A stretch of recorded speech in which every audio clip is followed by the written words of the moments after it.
Сайн байцгаана уу? Физикийн багш Золцсон байна. Тэгэхээр өнгөрсөн удаагийн хичээлээр бүгдээрээ дуу аваа хэрхэн үүсдэг вэ? Дуу тархах үзэгдэл гэдэг хичээл үзсэн байгаа. Түүнд харгалзах гэрийн даалгавраа шалгацгаая. За, нэгдүгээрх нь өмнөх өснөгт хийхгүй зэн, хоёрдугаарт 100 өөрөөсөө 2.5 м зайд байгаа хүүхдийг дуудвал хэр хугацааны дараа тухайн хүүхэд чиний дуу хоолойг сонсох вэ? Бодлогыг өгөгдөлтөнд бичиж бодно гэсэн байгаа. Тэгэхээр өгөгдөлтөнд бичнэхээр эхлээд өгсөн нь за 100 гэсэн байгаа учраас нөгөө дууны хурд тархах өснөгтөөсөө 100-ны үйлдэл ойролцоогоор 20-30 градусын халуунд байдаг учраас хэдэн метр секундын хурдтай тархаж байна вэ гэдгийг хараад өгөгдлөө биччихнэ.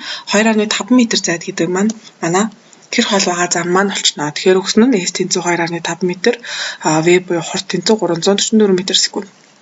бол хэр хугацааны дараа буюу мөн тархалцах хугацаа болно. Тэгэхээр хурдыг олдог бидний мэддэг томьёо нь V тэнцүү S-ийг хуваах нь T. Тэгэхээр S-ийг хуваах нь T-ийн үндсэн томьёоноос гаргалгаа гаргаад биднэрт энэ хурд өгөгдсөн, зам өгөгдсөн бидний хугацааг олгож байгаа. Тэгэхээр энэ хугацааг тэнцүү тэмдэгний энэ талд гаргаад за ижлэхэн V-д хувааж өгөх юм бол манай T маань ийм томьёогоор илэрхийлэгдэнэ гэсэн үг. Энэ томьёоноос T-г олох юм бол ийм томьёогоор илэрхийлэгдэнэ. За S-ийг хуваах нь V болох нь. Тэгэхээр S гэдэг маань 2.5 м, түүнийг хуваах нь 344 м/сек. Тэгэхээр ойролцоогоор 0.7 секундын дараа эргэж харна гэсэн үг. За 2.5 м гэхээр та нар нэг 3-аас 4 алхмын зайд гээд тосч олон чи 3-аас 4 алхмын зайд найзаагаа дуудах юм бол 0.7 секундын дотор найз чинь эргэж харах нэ гэж ойлгож болох нэ. За тэгвэл өнөөдрийнхөө хичээлийг үзэхээс өмнө бүгдээрээ нэг бичлэг үзье. За бичлэгийг анхааралтай үзээд өнөөдөр ямар хичээл үзэх болоо гэж сайн бодоорой.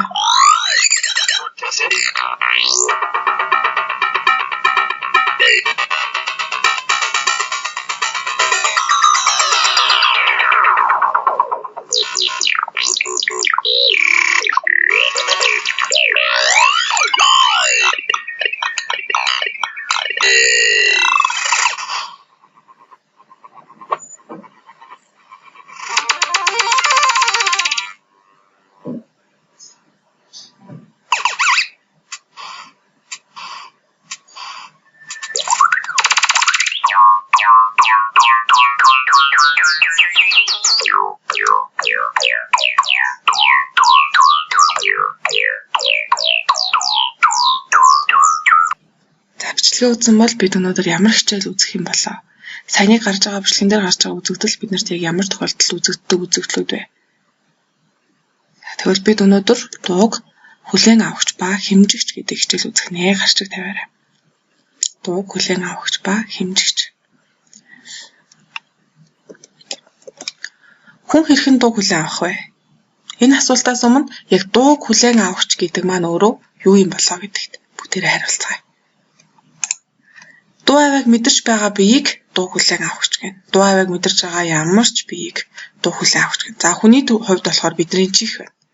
Тэгвэл чихнээс өөр дуу хүлээн авахч бас багажууд хүний зохиосон багажууд бас байгаа. За тэгвэл эхлээд чихийг авч үзье тийм ээ. Тэр хүн бол дууг чихээрээ мэдэрнэ. За тэгэхээр эхлээд чихний бүтцтэй бүгдээрээ танилцъя. За чих маань чихний дэлбэн, суваг, хингэрэг, заалах түш дөрөө, дун гэсэн бүтцүүдээс бүрдэнэ. Тэгэхээр эдгээр бүтцүүд маань ямар үүрэг гүйцэтгэдэг вэ гэдгийг харцгаая. За бүгдээрээ чихний бүтцийг харцгаая. Энэ бол бидний чихний бүтц байна. За чихний бүтц маань энэ чихний дэлбэн, эндээс суваг яваад, за энд хингэрэг, алах түш дөрөө, дун байна. Тэр дуу маань агаарын жижиг хэсгүүдийн хэлбэлзэх хөдөлгөөнөөр тарнаа гэж бүгд өнгөрсөн хичээлд үзсэн баг. За тэгвэл агаарын жижиг хэсгүүдийн хэлбэлзэх хөдөлгөөнөөр тарсан тэр дуу авийг бидний чихний дэлбэн цуглуулж авдаг баг. За цуглуулж аваад сувгаар дамжуулаад хингэрэг тавьж хөргөж өгнө. Тэр дуу хүний чихэнд хүрэхэд чихний хингэрэг хэлбэлздэг баг. За тэгээд түнд алах түш дөрөө түүнийг хэлбэлцлийг дамжуулаад дун хэлбэртэй нэрхтэн тавьчирч ирээд за дуу маань цаашаа мэдрэлийн системүүдтэй минь холбоод биднэрт дуу чимээний гарч ийна гэж одоо дамжуулж өгдөг байна. Тэгэхээр дотоод чихэндх 20,000 гаруй утас хэлбэрийн мэдрэлүүдийн төгсгөл механик хэлбэлцлийг цахилгаан дохио болгон хуургаж уурах тархи руу дамжуулснаас хүн дууг сонсож чаддаг байна. Тэгэхээр мэдрэлийн ширхгээр тохиод амжихад хүний уурэг тархинд сонсох мэдрэмж үүсдэг байна. За энд бол мэдрэлийн ширхгүүд байна гэж харж байна.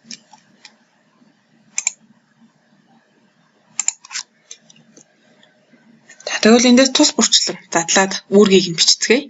За чихний дэлбэн маань дууг цуглуулах үүрэгтэй байх нь, чихний сувг маань дууг чихний бусад хэсэгт дамжуулах үүрэгтэй байх нь, хингэрэг маань дууг чичиргээнд хувиргах үүрэгтэй байх нь, чичиргээ буюу хэлбэлцэл.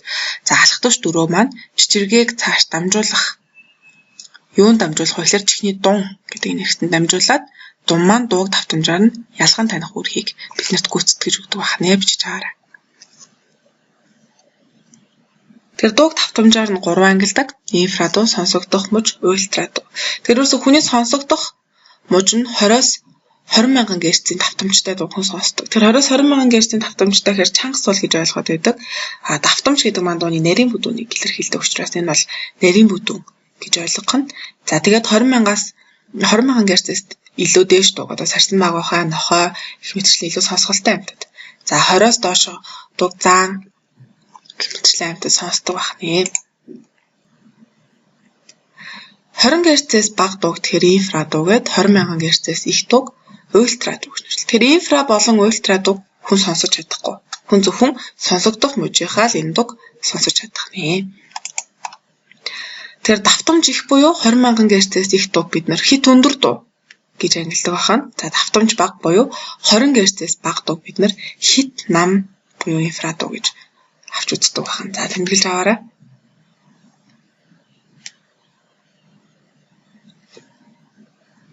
Жишээ нь сарсан багаахаа болохоор 100 мянган герцэд сонсох чадвартай байдаг. Тэр сарсан багаахаа маань яадаг вэ гэхээр өөрөөсөө 100 мянган герцийн тэр дуу авиаг цацруулаад за ойр хавьд байгаа эдэштэй дуу авиаг хүрэхэд буцаад тэр эдэшээсээ ойгоод сарсан багаахаа өөрөө түүнийг сонсоод тэгээд эдэш маань надаас тэр хэмжээний зайд байна гэж барьж авч идэж чаддаг ийм онцлогтой амьтан байна. За бүгдээрээ туршилтаас харцгаая.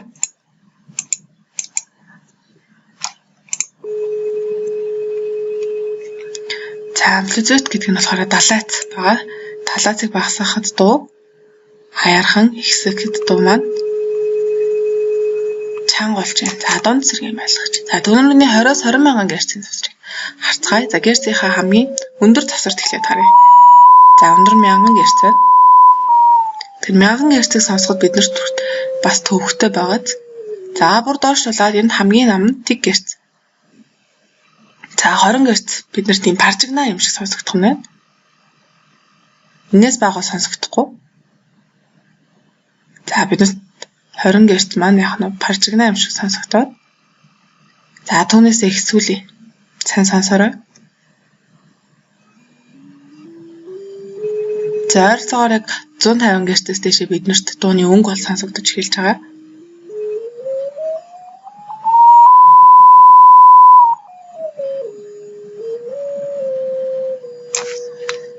За энэ програмыг бас та нар гэртээ ажиллаж үзэж болно. PHET гэдэг PET програм дээр байрлаж байгаа. PET програм руу ороод Physics гэдэг simulation-ыг сонгоод энэ програм маань компьютер дээр буюу нөгөө Java дээр ажиллаж байгаа энэ програм байгаа шүү.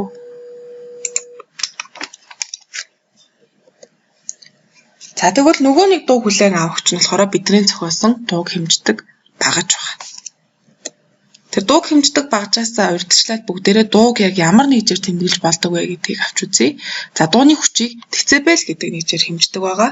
Децибел гэдэг нэгж нь юу вэ гэхээр ерөөсөө гадаргуу дээр байгаа 1 м квадрат талбайгаар 1 секундэд нэвтрэх дууны энергийн түвшинг бид нар децибел нэгжээр илэрхийлдэг. Тэгээд үүнийг ийм багажаар хэмждэг байна. За энд жишээлбэл шивнээ яриа 20 децибел, за альфа амьтдын нисэх чимээ 30 децибел гэх мэтчлэн явж байгаа. Донгоц цол ясна 130 децибелд хөөрдөг бахан. За эндээс дээшээгээ болохоор 145 децибелд буун дуу дуурдаг. За бөмбөг тесрэх болон түүнээс илүү чанга чимээ 180 децибелээс илүү их гих мэтчлэн сонсогддог бахан биднэрт. Тэр хүн ерөөсөө хүний ядраадаггүй. Хамгийн тохиромжтой дунд 70 децибел байдаг. За бид нар хоорондоо харилцахдаа 60 децибелийн одоо энгийн ярианд багшийн ярьж байгаа ярианд ойролцоогоор 60 децибелийн нэрхтэй байдаг бахан. За Энэ 70 децибел буюу хүнийг ядраадаггүй хамгийн тохиромжтой дууг эрэгтэй хүн хөвчлэн гаргадаг. За заримдаа эмэгтэй хүмүүсийн мөхит цэл нарийн хоолойтой эмэгтэй хүмүүсийн дуу бидний чихэнд их ядаргаатай сонсогддог. Энэ 70 децибелээс их дуу аваа гаргаад байгаа учраас бид нарт тийг сонсогддог байна. За тэмдэглэж байгаарай. За тэр дууг бид нар сонсож болж байна. Хүлээж аваад. За харин багажаар дууг хүлээж авахаар бид нар дууг харж болдог болно гэсэн. Тэгэхээр дууг осциллоскоп гэдэг багажаар хэмжээд бид нар харж чадна. Тэгэхээр осциллоскоп нь цахилгаан гүйдлийн хэлбэлцлийг өндөр наривчлалтайгаар хугацаанаас хамааруулан дэлгэцээр харуулдаг тийм багажийг осциллоскоп гэж нэрлэдэг. За энэ осциллоскопыг бас бидний амьдрал дээр хэрэглээ нөгөө утасны чинь voice recorder-д гардаг тийм лимиттэй зураас байдаг шүү дээ. Тэд нар тэгэхээр түүний дэлгэцийг хэвтээ тэнхлэхийн дагуу хугацаа, босоо тэнхлэхийн дагуу хүчтлийн хэмжээг харгалзан харуулдаг байна. Бид нэр харцгаая.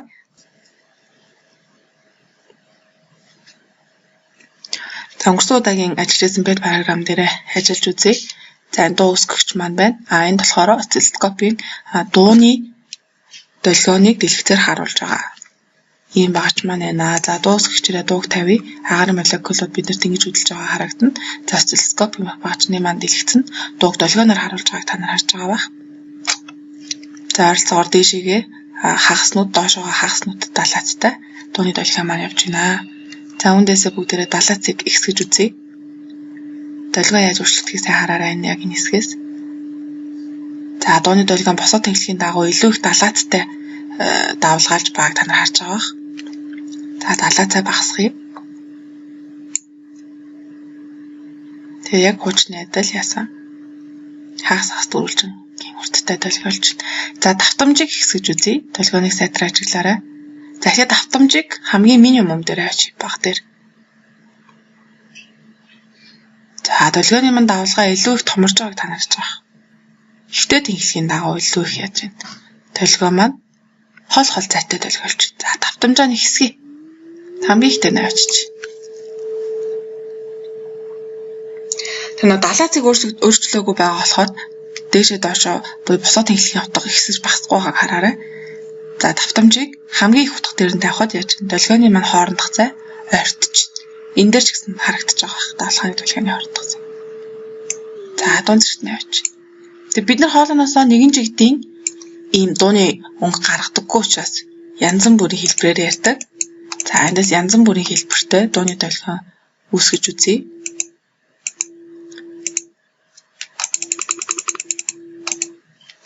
За тэгэхээр энд гарч байгаа дууны долгион бидний voice recorder дээр гардаг дууны долгионтой ижилхэн байгааз.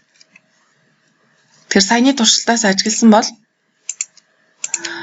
далаац маань долгионы маань босоо тэнхлэлт харгалзаж байгаа бол давтамж маань ихтэй тэнхлэх буюу хэр ойрхон давталттай явж байгааг харуулж байна. За дуу нарийн байх тусам давлгаа хоорондох цай ойртдог бахан, дуу бүдүүн байх тусам давлгаа хоорондох цай ихсдэг бахан. За дуу маань чанга байх тусам босоо тэнхлэгдэх давлгааны эрчим ихсдэг, сул байх тусам давлгааны эрчим бага байдаг бахан. Тэгэхээр яг энэ зүүн гар талд байгаа график болохоор дууны нарийн буюу энд давтамж нь ижил, далаац нь ондоо. Жишээлбэл 1-р зураг далаац нь их, 3-р зураг далаац нь бага. За баруун гар талд байгаа нь болохоор ижилхэн бүдүүн дуу хэрнээ бас далаац нь ондоо. Энэ далаац их, энэ далаац бага. За 3-4-р зургийг хооронд нь харьцуулахад болохоор далаац нь ижилхэн буюу ижилхэн одоо чанга сул нь хоёулаа сул. Тэгсэрнээ энэ нь илүү нарийнхан, энэ нь илүү бүдүүн. За 1-2 дугаар зургийг харьцуулахад далаац нь бас ижилхэн, хоёулаа чанга. Тэгсэрнээ яг нэг нь илүү нарийнхан, хоёр нь илүү бүдүүн гэх мэтчлэн харгалзаж осциллоскоп дээр үүсэж байгаа долгионуудыг бид нэр таньж чаддаг нэ.